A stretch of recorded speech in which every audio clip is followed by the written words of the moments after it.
जय श्री कृष्णा दोस्तों, कैसे हैं आप सब। मैं आर के शास्त्री ज्योतिष क्लासेज यूट्यूब चैनल पर आप सबका स्वागत करता हूं। दोस्तों, श्राद्ध क्या है, श्राद्ध करने से क्या लाभ है और श्राद्ध नहीं करने से क्या हानि है, श्राद्ध कब और क्यों करना चाहिए, इसी विषय को लेकर के पुनः उपस्थित हुआ हूं। इसमें संपूर्ण जानकारी शास्त्र प्रमाण सहित दी गई है, इसलिए इसे पूरा देखें। आपके अपने इस ज्योतिष क्लासेज यूट्यूब चैनल से जुड़े रहने के लिए इसे सब्सक्राइब नहीं किया हो तो पहले इसे सब्सक्राइब अवश्य कर लें, साथ ही बेल आइकन को भी ऑन कर दें। दोस्तों, सबसे पहले जानते हैं श्राद्ध क्या है। श्राद्ध, श्रद्धा से ही श्राद्ध शब्द की निष्पत्ति होती है। पुराण और उपनिषदों में श्राद्ध शब्द की अलग अलग प्रकार से व्याख्या की गई है, जैसे श्रद्धार्थम इदम श्राद्धम या श्रद्धया कृतम संपादितम इदम, श्रद्धया दीयते यस्मात् तत् श्राद्धम तथा श्रद्धया इदम श्राद्धम। इन सभी का अर्थ है अपने मृत पितरों के उद्देश्य से श्रद्धा पूर्वक किए जाने वाले कर्म विशेष को श्राद्ध कहा जाता है। इसका वर्णन मनुस्मृति आदि धर्मशास्त्रों, पुराणों, श्राद्ध, कल्पलता, श्राद्ध तत्व, श्राद्ध प्रकाश आदि अनेक ग्रंथों में मिलता है। श्राद्ध के बारे में महर्षि पराशर ने लिखा है, देशे काले च पात्रे च विधिना हविषा च यत तिलेर्दर्भेश्च मंत्रेश्च श्राद्धम स्यात् श्रद्धया युतम। यानी देश, काल और पात्र में हविष्य आदि विधि के द्वारा जो कर्म, तिल, जो डाब यानी दर्भा, कुशा भी कहते हैं, तथा मंत्रों से युक्त होकर के जो पितरों के निमित्त श्रद्धा पूर्वक कर्म किया जाता है वही श्राद्ध है। महर्षि बृहस्पति और श्राद्ध तत्व में वर्णित महर्षि पुलस्त्य के अनुसार जिस कर्म विशेष में दूध, घृत और मधु यानी शहद आदि से युक्त अच्छी प्रकार से पकाए हुए उत्तम व्यंजन को श्रद्धा पूर्वक पितृगणों के उद्देश्य से ब्राह्मण आदि को प्रदान किया जाता है, उसे श्राद्ध कहते हैं। इसी प्रकार ब्रह्म पुराण में भी श्राद्ध के बारे में लिखा है, देशे काले च पात्रे च श्रद्धया विधिना च यत पितृन उद्देश्य विप्रेभ्यो दत्तम श्राद्धम उदाहृतम। यानी देश, काल और पात्र में विधि पूर्वक श्रद्धा से पितरों के उद्देश्य से जो ब्राह्मण को दिया जाए उसे श्राद्ध कहते हैं। अब प्रश्न आता है कि श्राद्ध करने से क्या लाभ है, हम इस श्राद्ध को क्यों करें। इसका उत्तर यमस्मृति, गरुड़ पुराण और श्राद्ध प्रकाश आदि में लिखा है, आयु पुत्रान यशः स्वर्गम कीर्तिम पुष्टिम बलम श्रियम पशून सौख्यम धनम धान्यम प्राप्नुयात पितृपूजनात्। यानी श्राद्ध करने से पितृ तृप्त होते हैं और प्रसन्नता पूर्वक श्राद्ध करने वाले की आयु बढ़ाते हैं, संतान देकर के वंश वृद्धि करते हैं, उनके धन धान्य की कोई कमी नहीं रहती है, शारीरिक स्वास्थ्य अच्छा रहता है, शरीर बल और पुष्टि को प्राप्त करता है, उनका यश यानी कीर्ति बढ़ती है और सभी प्रकार का उन्हें सुख प्राप्त होते हैं। मार्कंडेय पुराण में भी लिखा है, आयु प्रजाम धनम विद्याम स्वर्गम मोक्षम सुखानि च प्रयच्छन्ति तथा राज्यम पितरः श्राद्ध तर्पितः।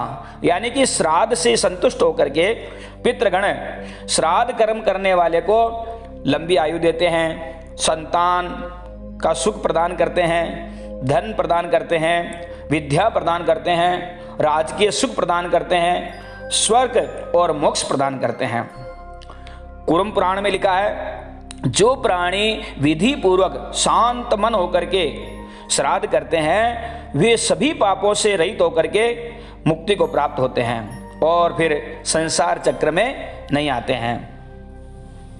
श्राद्ध प्रकाश में यहां तक लिखा है, उपदेष्टा अनुमंता च लोके तुल्यो फलो स्मृतो हो।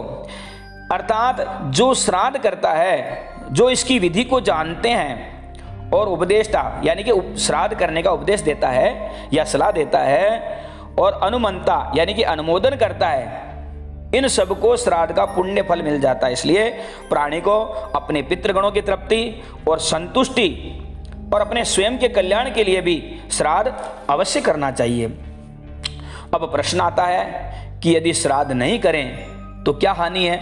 दोस्तों, मृत प्राणी के निमित्त उनके सगे संबंधी श्राद्ध विधि के द्वारा जो भी अन्न, जल, वस्त्र आदि देते हैं वही उन्हें मिलता है। इसलिए शास्त्र में मरणोपरांत पिंडदान की व्यवस्था की गई है। पितृलोक में अन्न और जल नहीं है।